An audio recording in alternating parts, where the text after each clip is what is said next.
Hey guys! So today is a good day para mag-review ng pangkilay. Kasi kung nakikita nyo naman, ginawa kong katawa-tawa yung kilay ko. Tingnan nyo, sobrang nakalbo ko siya because pinakailaman ko. Dahil dyan, masusubukan talaga kung okay ba tong trending na pangkilay na ito.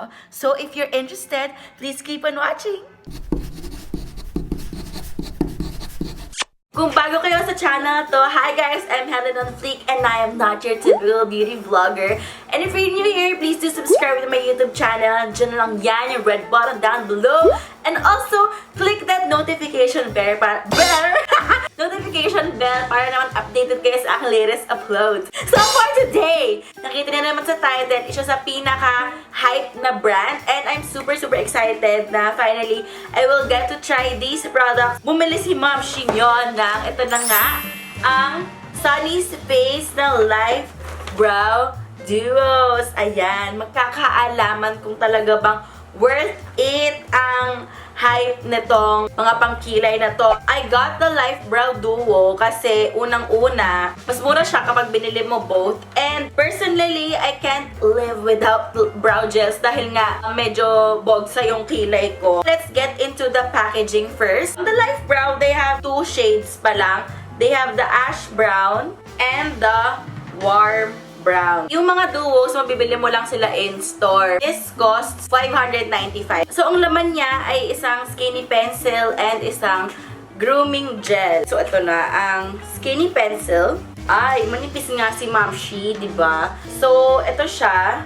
Tapos, ganito siya kahaba. Sana hindi siya malaglag kasi magkano to? 345. Ah, ito na siya. Ito na siya, guys. Yan na yon. Sagad na si Ma'am Shi. Tignan natin. Kung pigmented to, sulit yan. Kapag hindi, girl, di ako sure. This reminds me of the Anastasia Brow Wiz. Kung naalala niyo yung hype ng Brow Wiz before. And also, meron siyang spoolie, which is what I really like. And this is the grooming gel. So, ito yung grooming gel. This is 345 pesos. Oh, wow! Super lit pala niya. Like, oh my gosh. Sobrang lit. Nagulat ako. As in, feeling ko okay naman siya kasi as in, control mo ng sobra yung pag-apply mo ng brow gel. Kasi yun yung problems ko before sa mga brow gel. Pag makapal yung wand, lalagpas talaga siya dito and super dirty siya. So, let's see. Let's try. So, marami tayong sparse areas and ang claim nila ay, kaya ginawa nila yung skinny pencil kasi para sa mga may mga chismis sa mga kilay katulad nito at nito, di ba nga? I will do the ash shade dito and yung warm brown sa kabila. So, i-groom ko muna. Litan ko muna para hindi siya maputol.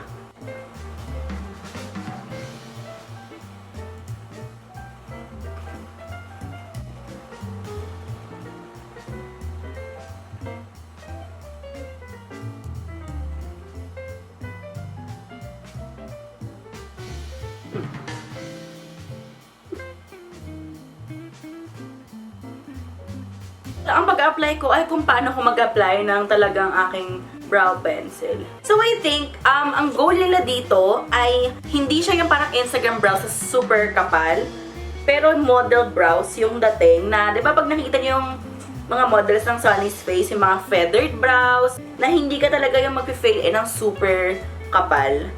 And okay naman yun kasi natural brows. Since dito nga yung aking problem area na parang ang ano niya, ang nipis niya, medyo kailangan marami-rami kang strokes na gagawin. Sige, ibe-blend ko yan, tapos feeling ko naman ay madadala yan ng brow gel. Gusto ko yung pagka-blendable niya, na kapag naglagay ka ng product, tapos i-binrush mo ng spoolie, nagkakaroon ng product dito. Pero nakikita nyo guys na parang hindi talaga siya masyadong na-fill in. Tignan natin, baka iba rin yung shade. Let's see. So, yan. Para sa feathered brows, ang perfect nitong spoolie, I'm loving it. Talagang achieve mo talaga yung model brows, sis. Ayan. And, natitame niya yung hair. Dinadrag ko pataas. Ayan. Better na siya. No-hold niya yung hair ko. Yung kaninang problem area, di ba na parang sparse siya. So, nahila niya yung hair ko pataas. So, this is the ash brown. Ganda niya ha, in fairness. So, i-try naman natin yung warm brown sa kabila kong kilay. Dito, ang ating problematic area. Girl. Gupit pa more, sis. Yan lang.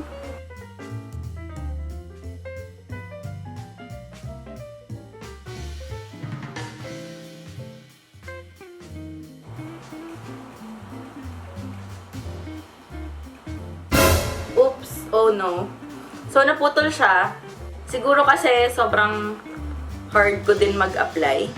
Pero yun, nakaputol tayo ng chunk, so sobrang konti na lang nang matitira nitong skinny pencil. Yung naging problem ko sa Brow Wiz na Anastasia, yun din. Ang bilis niyang naubos sa akin, ang mahal pa niya. Kaya tumigil akong gumamit ng mga ganitong tip. Yung skinny pencil, maganda siya kapag yung sa may inner part na ng brows. Pero, based sa kung paano ko siya gamitin on my larger part of my brows, medyo mahirap siya. Kasi marami kang gagamitin product, sis.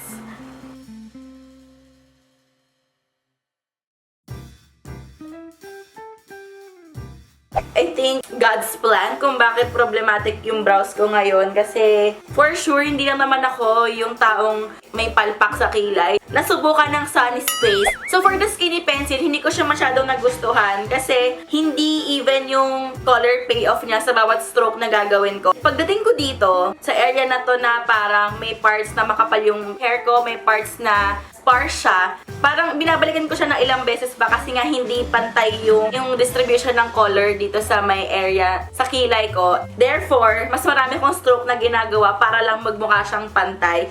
I think super skinny niya para tumagal siya sa'yo ng mga isang buwan. Alam naman natin girls na araw-araw magkikilay tayo. I think this is kinda expensive para sa pangkilay na mabilis na maubos. Marami pang ibang brow products na pwede kayong gamitin na ganito yung shape na cheaper. What I like naman about this is parang kung gusto mong umachieve ng feathered brows, perfect naman itong pencil na ito kasi dito sa harap, manipis nga yung strokes niya. So, perfect siyang mag-create ng feather-like strokes. Nakalagay naman dito, waterproof, smudge-proof, and life-proof. Kabog! Kahit pala magkasubukan na pala kayo ng buhay dito. Die beautiful, ikang. Would I repurchase the skinny pencil? Maybe no. When it comes to the grooming gel, oh my gosh, super, it's a yes for me, like triple yeses. Ang ganda talaga nitong grooming gel na to. Kasi yung kilay ko nga, kailangan talaga niyang matame. And ito, it really works for me kasi napupull up niya yung hair ko. I really like the wand. Okay, so kahit super lit niya, mas nakokontrol ko yung paglagay ko. Hindi ako lalagpas dito, ganyan. And kahit yung mga maliliit na areas dito na may hair, mapupull up niya kasi nga maliit yung wand niya. So, I really like that. So, for the price na 345, super sulit na niya kasi medyo mataas talaga yung price ng mga brow gels. Will I repurchase? Yes, of course. Kasi nga, maganda yung performance niya for my brows. And hindi ako sure kung may iba pang ganitong brow gel na ganito kaliit yung wand. So, kung isa to sa mga nauna or dahil nga very rare ang mga ganito, for the price, hindi naman na siya masama. So, that's it for my thoughts about the Life Brow by Sunny's Face. Gusto nila na maging model-like yung ating mga kilay and hindi naman sila nag-fail. Dahil ang talagang ma-achieve mo with these products, talagang feathered brows, yung nakatayo na brows. So, thank you Sunny's Face for making us feel that we're models. Modeling career, here I come. I hope you guys enjoyed this video as much as I did. So, kung na-try nyo na po ang Sunny's Face na Life Brow, comment down below kung parehas ba yung nangyari sa atin. That is it for today's video. I hope you guys enjoyed it. And if you like this video, don't forget to give it a big thumbs up. And don't forget to subscribe to my channel for more videos like this. Also, follow me on Instagram at Helen on Fleek. And also, like my page at Helen on Fleek. Follow me on Twitter at Helen on Fleek. And I'll see you guys on my next video. Bye! Bye! Ang iyong kilay mapagmataas at lagi namimintas.